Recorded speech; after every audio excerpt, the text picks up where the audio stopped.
Os especialistas falam que tantos por cento da sua vida você passa dormindo. Eu acho que é um terço, né? É um terço? Não sei. Tem gente que passa mais. Mas o que acontece quando que você está dormindo? Você já parou para pensar nisso? Na televisão, antigamente, os canais não tinham programação de 24 horas, até porque não tinha muita gente para assistir. E era nesse momento que eles saíam do ar para fazer a tal da manutenção preventiva. A partir deste momento, as emissoras do SBT encerram suas transmissões de hoje. Boa noite.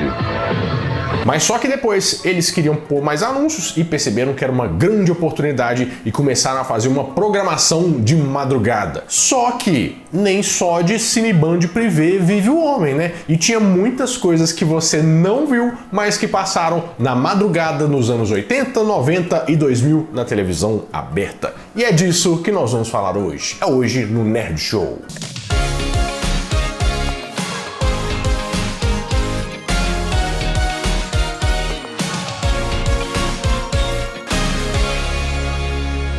Meus queridos amigos, como estão vocês? Vocês estão bom, né? A programação de dia era muito variada, né? E a de noite também tinha que ser. Só que muitas das vezes eles começaram a fazer algumas programações com alguns enlatados americanos. E nessa onda, algumas coisas bem surpreendentes começaram a passar de madrugada. Como, por exemplo, desenhos animados. Mas desenho animado?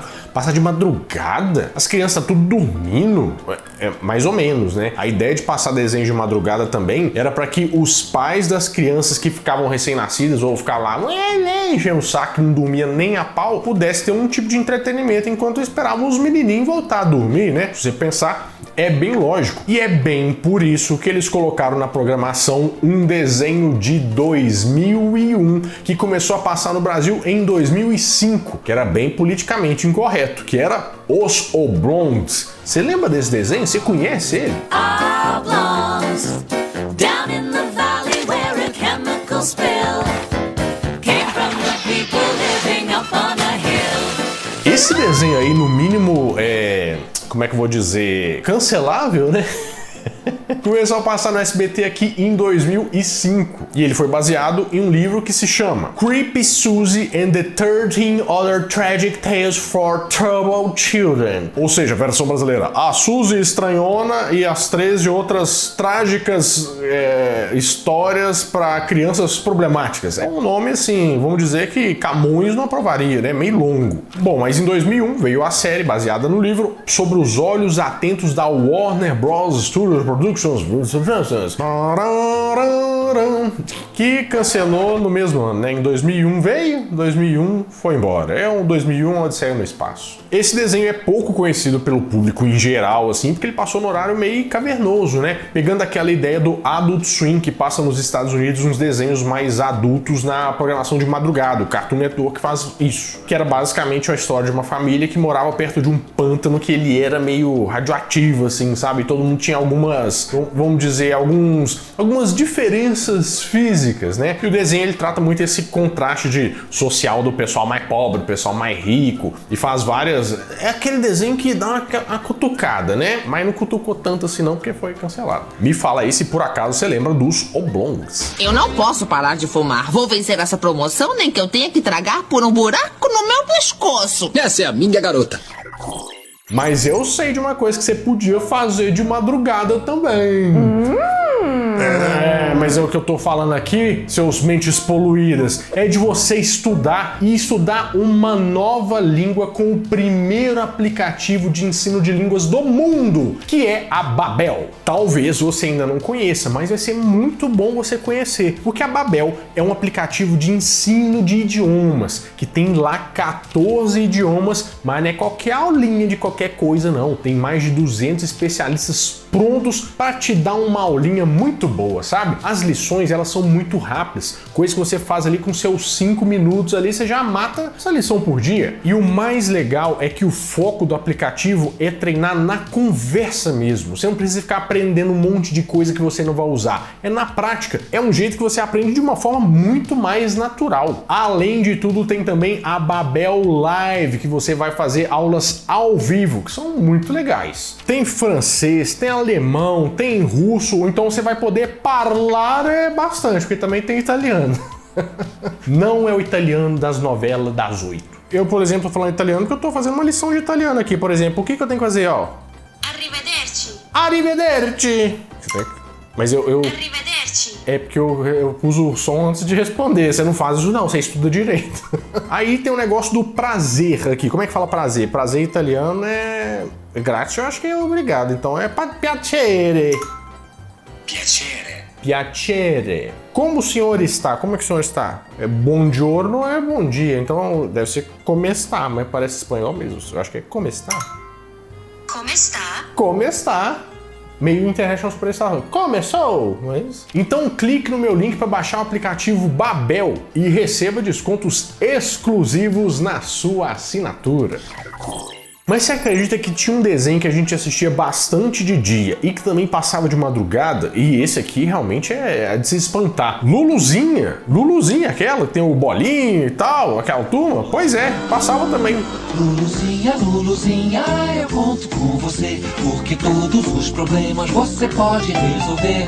Se acaso alguma coisa lhe fizer mal, chame a Luluzinha que melhora o astral. Luluzinha em português, mas no inglês chama Little Lulu, ou o nome dela mesmo é Lulu Moppet. Não confundir com Muppet, é Moppet. Um desenho que ficou muito famoso pra gente é aquela versão, né, de desenho que a gente assistia bastante na TV Globinho. Oh, meu Deus! Ô, saudade! Mas a personagem foi criada muito tempo antes disso, nos anos 30, mais precisamente em 1935, por uma cartunista, que é a Marjorie Henderson Well. Em 1935 ela saiu como tirinhas de jornal, começou a fazer bastante sucesso, até que nos anos 40, em 1945, saiu o primeiro quadrinho da Luluzinha. O legal é que a Luluzinha é uma inspiração na própria vida da cartunista, né? Porque ela falava que estava nesse ambiente meio de clube do bolinha, que ela tinha que se virar para fazer as coisas, porque ninguém deixava ela fazer nada. E aquele desenho que a gente lembra, ele foi feito de 1995 até 1999. Mas tiveram outras versões. Uma animação da Paramount em 1940.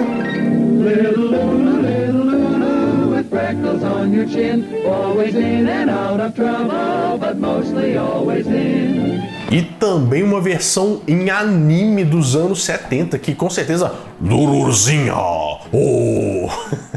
Com certeza isso é legal, né? Ela transformando em Super Saiyajin 1, 2, ou usando uma armadura de Cavaleiro do Zodíaco. Mas Luluzinha só ficou mais popular a partir dos anos 50 no Brasil, e a madrugada deve ter tido contribuição nisso aí, né? Porque eu mesmo tava no meu 7º sono, eu não vi que tinha passado. Mas na madrugada não tinha só desenho, e não tinha só isso aí que você tá pensando, não. Eu sei o que você tá pensando, eu sei. Na madrugada também tinha reportagens sobre a madrugada. E um programa que ficou muito famoso por fazer história com aquilo que era trivial e comum para todo mundo foi o Comando da Madrugada com o Goulart de Andrade. Isso aqui é um pano pra manga. O Comando da Madrugada ficou muito marcante assim na cabeça da população, passando na Band, nas madrugadas de sábado para domingo. Mas o primeiro nome desse programa foi Plantão da Madrugada. E você deve saber que a Globo, com certeza, ela deve ter falado assim, o quê? Não vai usar o nome não, o nome fica aqui na Globo, você vai ter que mudar de nome. Porque esse programa, na verdade, ele passou por vários e vários canais. Mas na Globo foi de 82 até 1985. E o Plantão da Madrugada, ele tinha a missão de mostrar a vida noturna agitada de São Paulo. Coisa que algumas pessoas tentaram fazer, mostrando... Eu acho que até que o Celso Russomano e o Luciano Huck tinham programas também mostrando da vida noturna da madrugada. Mas a ideia do Comando da Madrugada depois foi mostrar mais aquelas profissões, pessoas que trabalhavam na madrugada, fazer histórias comuns do pessoal. O que foi visto como uma coisa bem diferente e que com certeza fez bastante sucesso. Até porque, fora isso, algumas reportagens ao longo dessa história ficaram bem marcantes. Por exemplo, teve o período que ele estava no SBT, de 1986 a 1994. E teve tanto a reportagem mostrando a vida na FEBEM, que você deve lembrar, né, que é aquela coisa dos jovens infratores. Você gosta do meu pai que não bate na mãe? Eu gosto do seu pai que não bate na sua mãe. Aliás, eu gosto muito dele. Se ele bater, você não gosta. Você não gosta que Se ele bater, eu não gosto, não. como a reportagem também dos OVNIs de 1986. Vindo do espaço. E qual era a reprodução que identifica isso? Nas cavernas, são desenhos feitos em formas de discos, seres, mostrando elmos pintados, inclusive. Isso aí está bem diferente do que os cientistas estimaram como um padrão de pintura da época. Depois ele foi para a Manchete em 1994 e lá ficou até 1998. Passou mais 2 aninhos na TV Gazeta e aí veio uma reportagem inclusive dele passando o período todo e passando todos os perrengues que o pessoal passava dentro da prisão do Carandiru.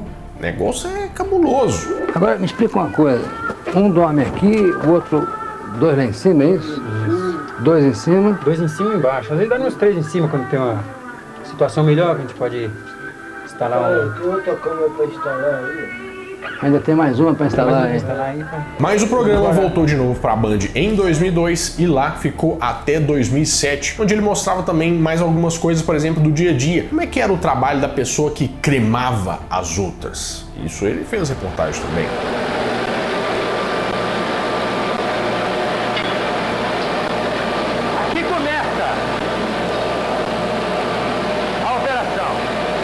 Goulart de Andrade, que ficou muito famoso pelo bordão "Vem comigo", né? Que ele criou isso numa reportagem que ele estava fazendo, que estava muito cheio lá o lugar, o câmera estava muito longe, e ele falou "Vem comigo". Isso meio que pegou, ficou o bordão dele. E se você é mais antigo aqui no canal, com certeza já deve ter visto muita coisa sobre o ET de Varginha, né? Ele fez uma reportagem que repercutiu muito na época, em que ele via a fita mostrando os depoimentos dos soldados e tal. Isso aí ficou meio que no imaginário popular naquela época.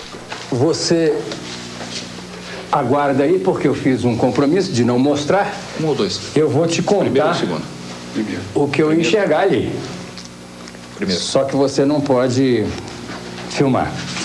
Mas pensa, ó, vamos supor que você acorda de madrugada, né? Fala assim, meu Deus, perdi o sono, estou com insônia. Você vai lá, senta na sua poltroninha, pega um trem pra você comer na geladeira que você não devia, mas a pizza tava gelada ali, você, né? Fala assim, o que é, o que há, vou comer um negócio aqui. Coloca na televisão pra assistir e grande parte das vezes passavam séries. As séries eram os enlatados americanos preferidos para encher linguiça durante a programação da madrugada. E uma série que talvez você não conheça, mas se você conhece, você é traumatizado, são os Contos da Cripta.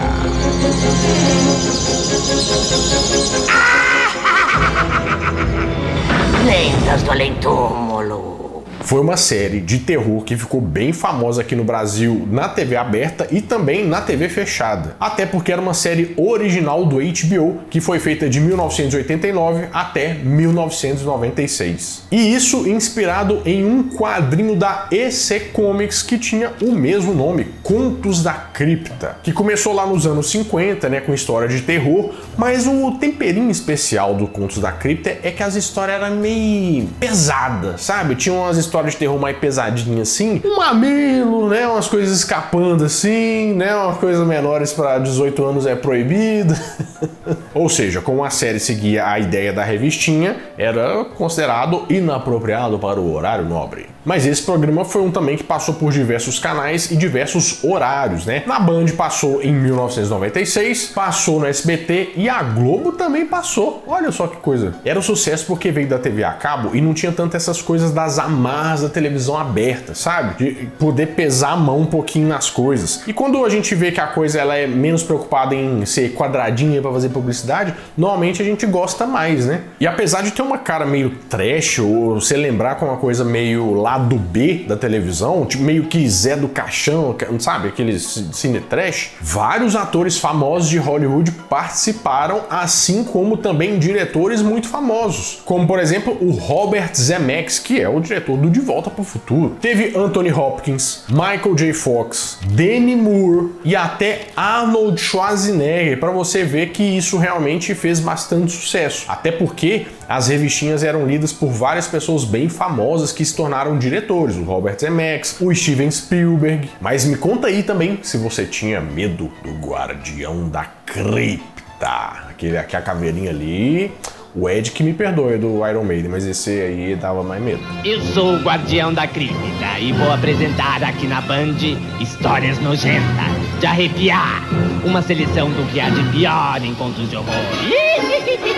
Mas também a gente pode dizer que as séries que eram enlatados americanos, assim, eles tentavam de tudo, né? É tipo assim, qualquer premissa pra você fazer alguma coisa que vai ajudar a polícia de alguma forma, eles faziam. Tinha o Automan, não sei se vocês lembram, que era um cara que criava uns carros, era os efeitos especiais dos anos 80 bem diferenciados.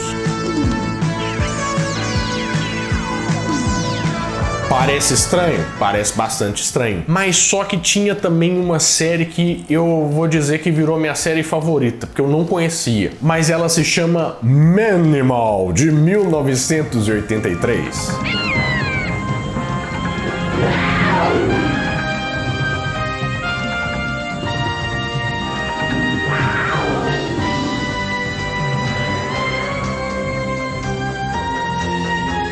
A abertura você vê aí, você pode pensar que vai ser uma coisa meio Capitão Planeta, né? Os animaizinhos ajudando a salvar a natureza e alguma coisa assim. Mas pode ser que tenha alguma relação. Mas eu vou te contar a história pra você entender. É a história de um cara que se chama Jonathan Chase, que ele é um cientista rico, e isso é uma coisa que já, né, distou um pouco, e ele é britânico, mas ele dá aula na Universidade de Nova York. Só que ele tem um super poder que foi passado pelo pai dele, que inclusive passa na abertura, o pai dele meio, é bem Jaspion assim, sabe? É bem tipo, Jaspion, pegue os meus poderes. E a herança de seu pai, do mais sombrio mistério do mundo. Você deve ter fé, meu filho, num mundo novo. Isto não é o fim. Isto é o começo.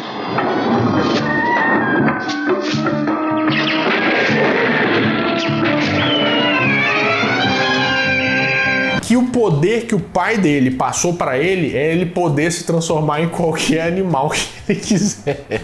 E ele resolveu usar esses poderes para poder ajudar a polícia. Por que o pessoal quer sempre ajudar a polícia?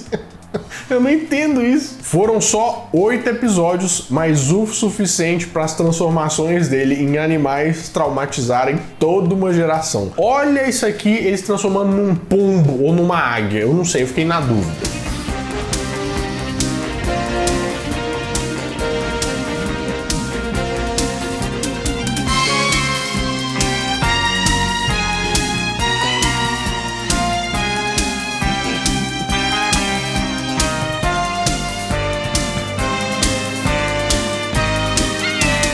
Gente do céu, me parece muito o mesmo efeito traumatizador de você ver o Gugu se transformando naquele negócio do... que ficava aquela oncinha... que é o que, tipo, o Gugu, será que em que ele está se transformando? Eu nem preciso falar que isso não teve uma boa audiência nos Estados Unidos, né? Foi baixa, é bem baixa. Mas aqui no Brasil, as coisas que eles lá não gostam, normalmente a gente dá um jeito de pôr um sentido de clássico, né? E fez um certo sucesso aqui no Brasil. Mas que o negócio era estranho, ele era bem feio, né? Nossa Senhora.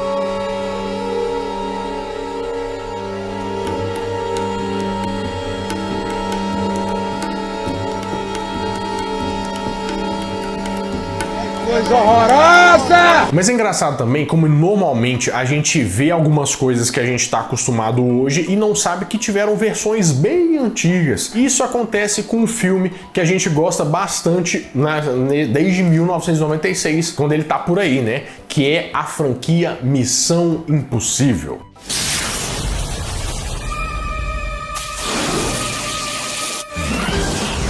Simple game. Mais uma série que fazia muito sucesso nas madrugadas e que é bem antiga é Missão Impossível de 1966. Você sabe como o negócio é antigo quando a narração é Missão Impossível, versão brasileira AEC São Paulo. Missão Impossível, versão brasileira AEC São Paulo. Essa foi uma série que fez muito sucesso tanto aqui no Brasil como também no mundo, principalmente nos Estados Unidos, naquele cenário da Guerra Fria, porque ela é de 66, vamos dizer que é o auge da Guerra Fria ali, né? Tanto é que o James Bond, ele também surfou bastante nessa onda de espionagem, coisas. Esse programa passou na CBS e teve 17 temporadas, que foram de 66 até 1973, que era basicamente a história do Peter Graves, que o ator entrou na Segunda segunda temporada, que é aquele ator do Apertem os Cintos, o Piloto Sumiu, aquele piloto, é ele. E tem uma história de uma pequena agência de grandes espiões que fazem missões impossíveis. E foi essa série que instaurou uma coisa bem clássica dos filmes de espionagem, que era tipo assim, no final dessa mensagem se autodestruirá em 5 segundos. Que eu lembro muito do Inspetor Bugiganga fazendo. This tape will self-destruct in 5 seconds. Good luck, Jim.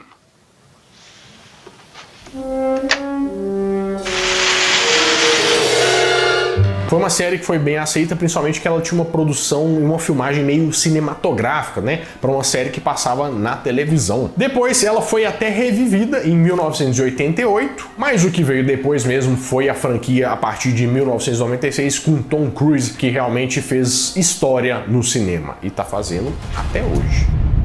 Preciso que você confie em mim. Uma última vez. A Madrugada com certeza era uma caixinha de surpresa, né? Você veio com a expectativa pensando assim, nossa, vai ter só Garotas Tintim, vai ter só Cineband Privé, Emanuele. Mas não, tinha muita programação pra ir. E se você quiser me ajudar aqui e falar algum programa que você assistia e que era bem estranho, diferente, coloca aqui nos comentários, que aí o pessoal pode pesquisar também e ver assim, nossa, eu também gostava desse aqui. E vai ser bem legal pra você completar o conteúdo. Bom, vou ficando por aqui, mas toda semana eu volto com mais um vídeo quentinho, fresquinho, crocante pra vocês. Então, adeus!